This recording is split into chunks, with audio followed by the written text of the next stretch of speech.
Hello and welcome friends. इस session में हम लोग डिस्कस करेंगे centre state relation.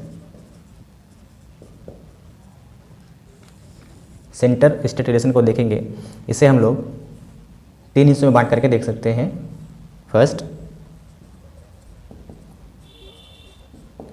Legislative relation. Second, administrative relation and third one, financial relation.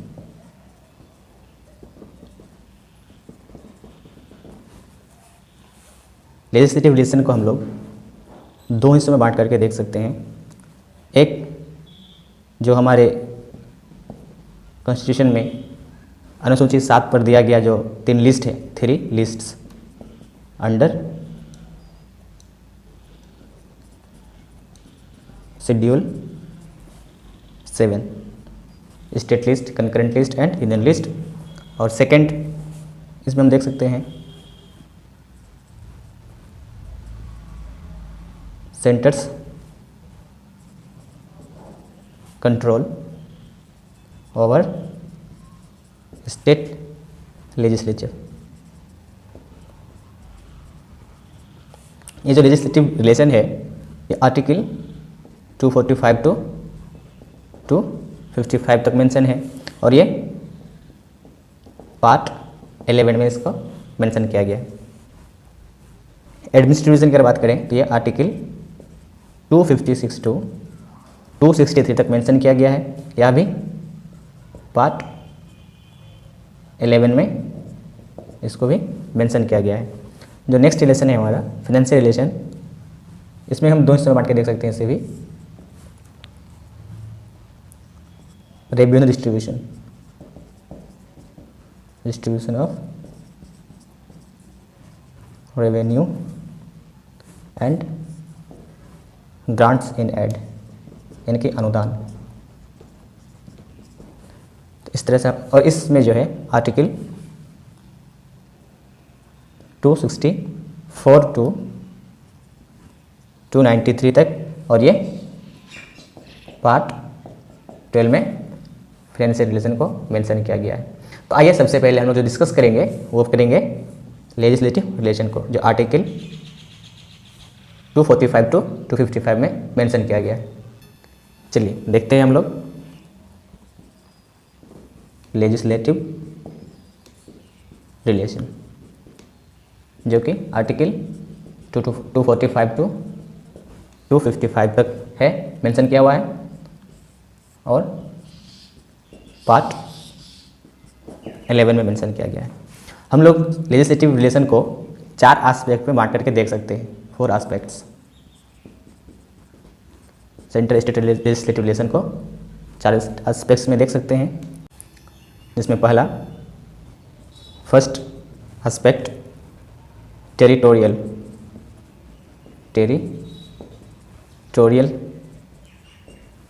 Extent of central and state legislation. Second देख सकते हैं हम लोग इसमें distribution of subjects,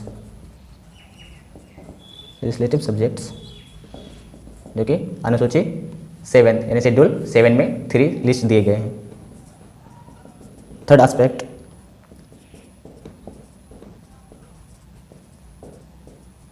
parliamentary legislation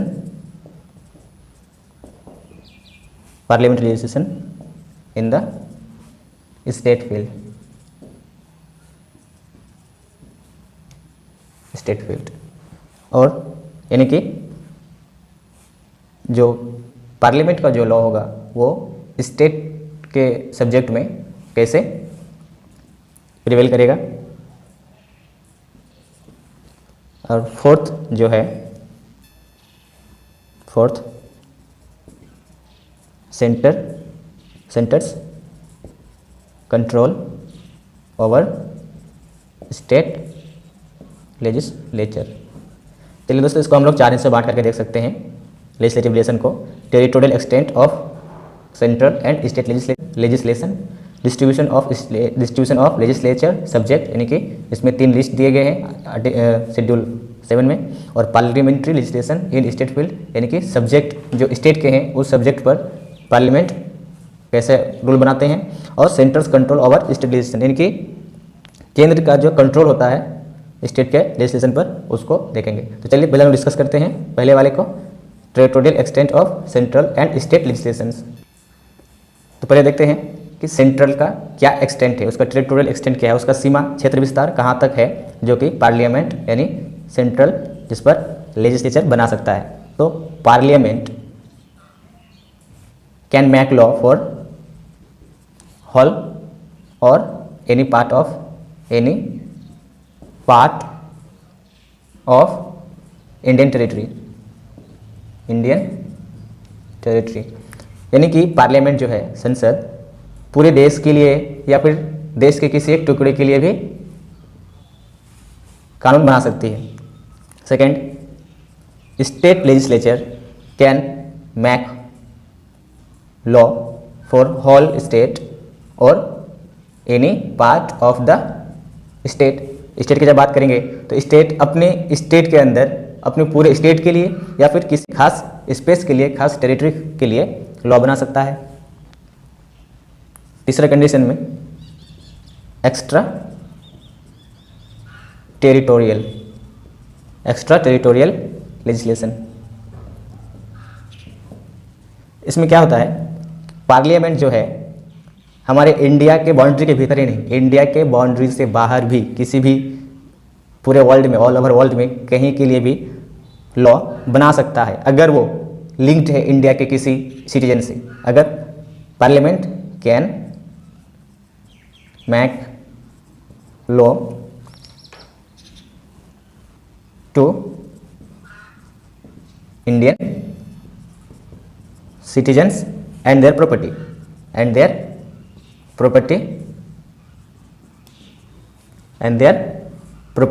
in any part of the world, यानी कि अगर कोई व्यक्ति जो इंडिया का सिटीजन है और उससे रिलेटेड कोई प्रॉपर्टी इंडिया से बाहर में है, सपोज कोई एक कंपनी है जिसका एक office out of country Britain में है, तो एक्स्ट्रा टेरिटोरियल लेजिस्लेशन के अंतर्गत पार्लियामेंट उस पर भी लॉ बना सकती है, ये कहना चाह रहे हैं। पार्लियामेंट को कुछ मामलों में रिस्ट्रिक्शन भी है। रिस्ट्रिक्शंस किस मामलों में है,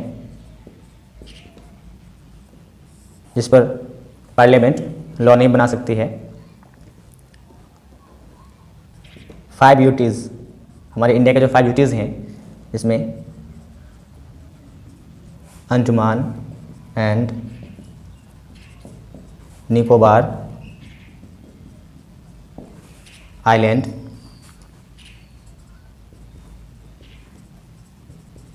Lakshadweep, Dadra and Nagar Haveli, Daman and Diu and last Ladakh, जो जम्मू कश्मीर से अलग होकर के नया यूनियन टेरिटरी बना है। इन पांचों यूटीज़ में पार्लियामेंट को रिस्ट्रिक्शन है कानून बनाने पर। इस यूटीज़ में प्रेसिडेंट ऑफ इंडिया रेगुलेशंस बना सकते हैं। यहाँ के इस यूटीज़ के peace, progress and good governance के लिए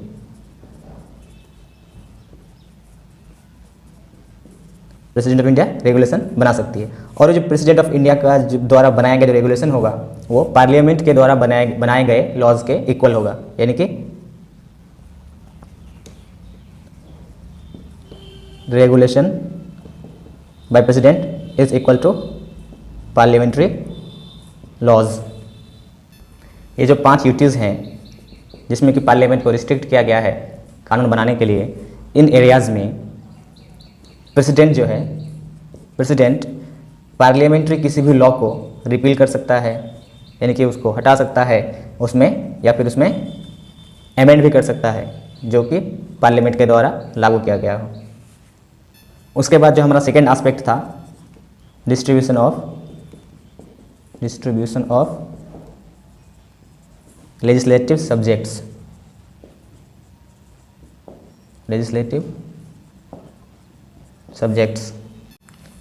Three lists are given under the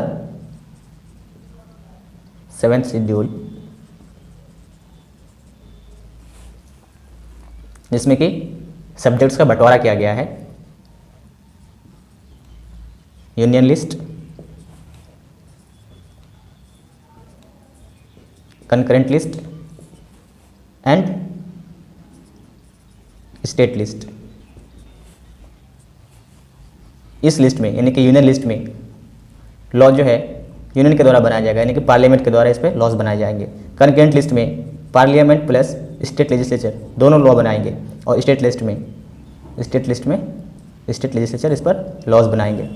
हमारे यूनियन लिस्ट में जो भी सब्जेक्ट्स हैं टोटल 98 सब्जेक्ट्स हैं, और जो ओरिजिनल सब्जेक्ट्स थे इसमें वो थे 97। कंकरेंट लिस्ट की अगर बात करें तो कंकरेंट लिस्ट में प्रेजेंट में 52 सब्जेक्ट्स हैं। ओरिजिनली इसमें 47 सब्जेक्ट्स थे। और स्टेट लिस्ट की अगर बात करें तो इसमें प्रेजेंट में 59 सब्जेक्ट्स हैं, और ओरिजिनली इसमें 66 सब्जेक्ट्स थे। 42nd अमेंडमेंट एक्ट 1976 के द्वारा स्टेट लिस्ट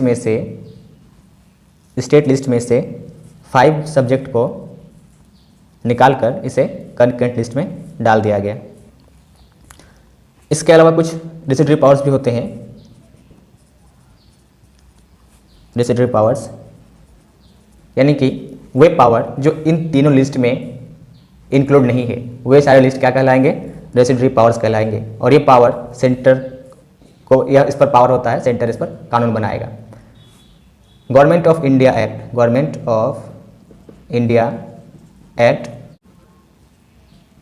1935 में इसी तरह का लिस्ट बनाया गया था, तीनों लिस्ट उसमें। और अभी का जो प्रेजेंट में जो हमारा जो ये डिस्ट्रीब्यूशन है, एक फ़र्क सिर्फ ये है कि जो रेजिडरी पावर है ये सेंटर के पास है, और गवर्नमेंट ऑफ इंडिया एक्ट 1935 के अकॉर्डिंग जो रेजिडरी पावर्स होते थे वो गवर्नर जनरल के पास होता था।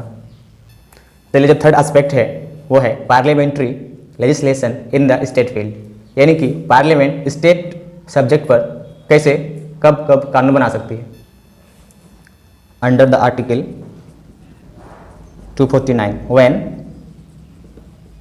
राज्यसभा passes a रेजोल्यूशन, यानी कि आर्टिकल 249 हम लोगों ने डिस्कस कर रखा है पहले भी, कि राज्यसभा अगर संसद को अधिकृत करता है किसी नेशनल इंटरेस्ट या फिर पब्लिक इंटरेस्ट या पब्लिक इंपॉर्टेंस के मामले में किसी स्टेट लिस्ट पर अगर कानून बनाने के लिए कहता है तो पार्लियामेंट उस पर कानून बना सकती है। Under article 250 during the emergency, national emergency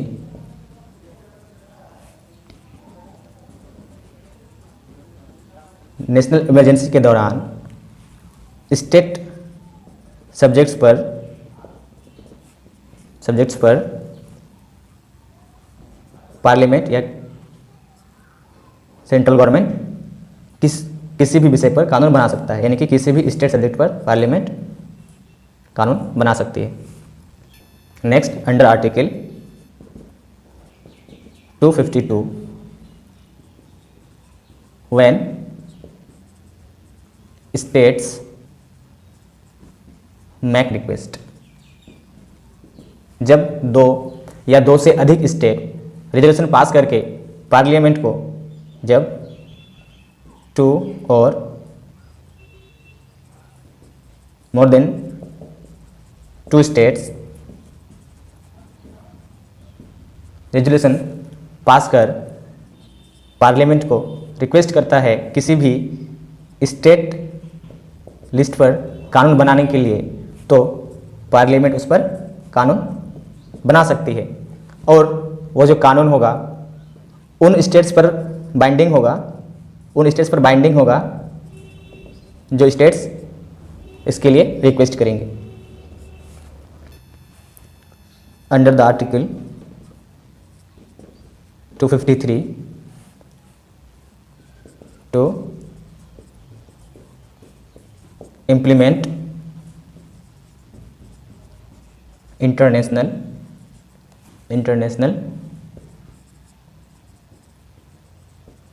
agreements, यानी कि किसी भी इंटरनेशनल ट्रीटी या agreement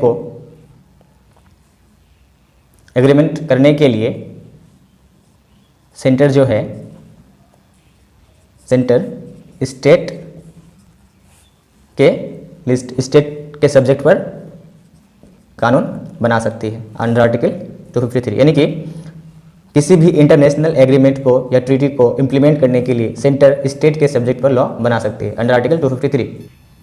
under the article 356 during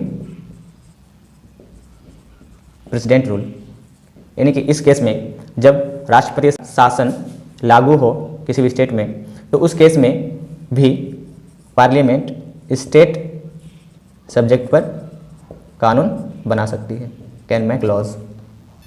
चलिए उसके बाद देखते हैं जो नेक्स्ट एस्पेक्ट था, centres control over the state legislature.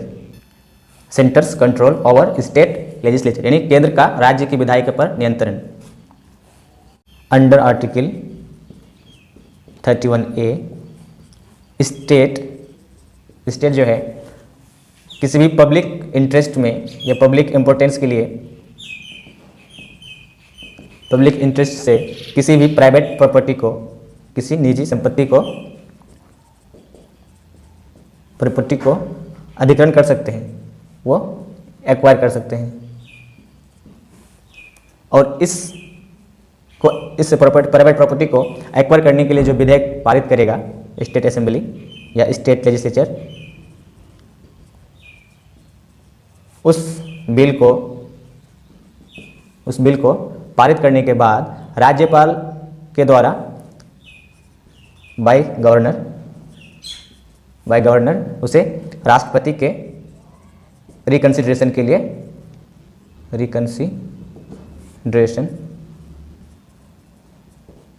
के लिए रिजर्व रखा जाएगा। Under article 200 governor can reserve certain bills passed by the state legislature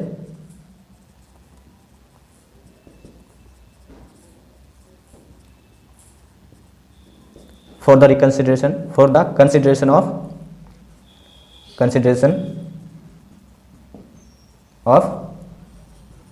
president of India.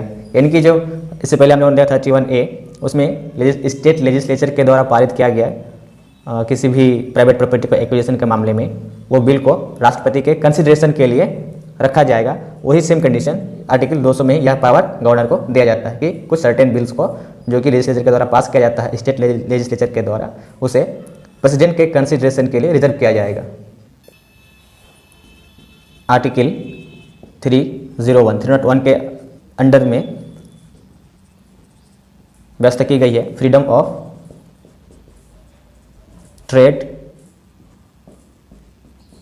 Commerce and intercourse, यानी कि अंतर्राज्यीय व्यापार, वाणिज्य तथा समागम की स्वतंत्रता दी गई है स्टेट्स को। लेकिन अंडर आर्टिकल 302 इस आर्टिकल के द्वारा पार्लियामेंट जो है इस फ्रीडम को पब्लिक इंटरेस्ट में प्रतिबंधित कर सकती है, रिस्ट्रिक्शन लगा सकती है। अंडर आर्टिकल 304B के अंतर्गत इस फ्रीडम को जो 301 में दिया गया है, freedom of trade, commerce and intercourse, इस फ्रीडम को पार्लियामेंट जो है स्टेट पर रीजनेबल रिस्ट्रिक्शंस लगा सकते हैं, तर्कपूर्ण रीजनेबल रिस्ट्रिक्शंस लगा सकते हैं। और एक चीज़ और ध्यान रखने की बात है कि इससे संबंधित कोई भी विधेयक, कोई भी बिल अगर लाया जाता है स्टेट लेजिस्लेचर में, तो उसे स्टेट लेजिस्लेचर में लाया जाता है तो उसे पहले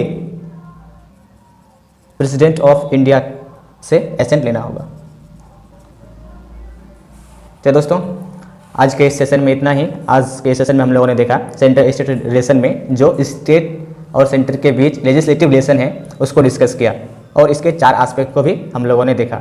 चलिए दोस्तों आज के सेशन में इतना ही। हम लोग फिर मिलेंगे नेक्स्ट सेशन में, जिसमें हम लोग डिस्कस करेंगे एडमिनिस्ट्रेटिव रिलेशंस को। चलिए, अगर आप हमारे चैनल में नए हैं तो please subscribe, like and share.